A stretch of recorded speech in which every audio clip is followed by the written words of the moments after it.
Before a goat herder named Caldi supposedly watched his flock get weirdly hyper after eating some red berries, the world ran on a gentle, perpetual buzz. For most of human history, the safest thing to drink wasn't water, it was low-grade alcohol. Your average peasant, priest, or king spent their day slightly tipsy. Then this wine of Araby shows up. Suddenly, in the coffee houses of Constantinople, people were gathering to be sober and alert. It was a revolutionary concept, getting through your workday without the comforting haze of ale. Humanity had discovered its first socially acceptable productivity drug. By the 1600s, this magical bean hits London and the city goes wild for it. Hundreds of coffee houses, dubbed penny universities, spring up. You paid a penny for a coffee and got access to news, intellectual debate, and rampant gossip. This wasn't just idle chatter. Over in one corner, merchants are inventing modern insurance, which would become Lloyd's of London. Across the room, a figure resembling Isaac Newton is probably arguing about gravity.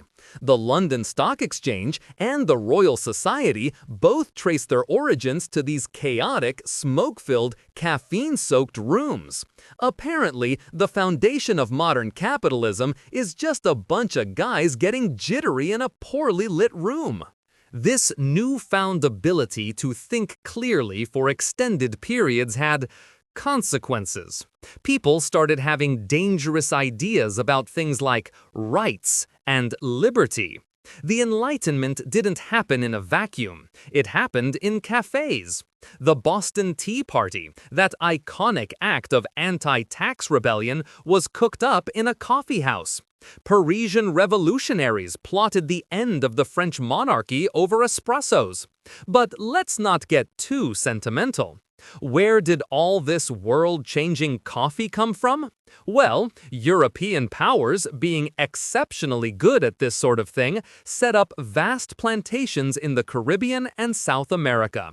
These were run on the brutal efficiency of slave labor. So the drink-fueling debates on human freedom was harvested by people who had none. A perfect, tidy human contradiction. The Industrial Revolution just poured gasoline on the fire, or, well, hot water on the grounds.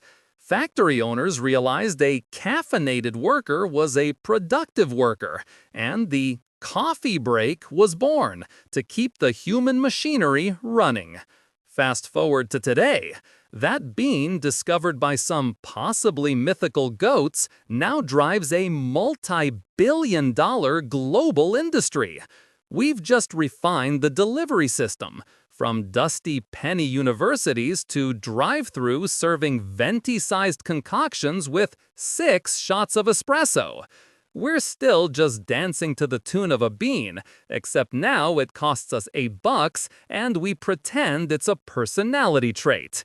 If you enjoyed this video, please like, comment, and subscribe to our channel for more historical insights. Thanks for watching, nerds!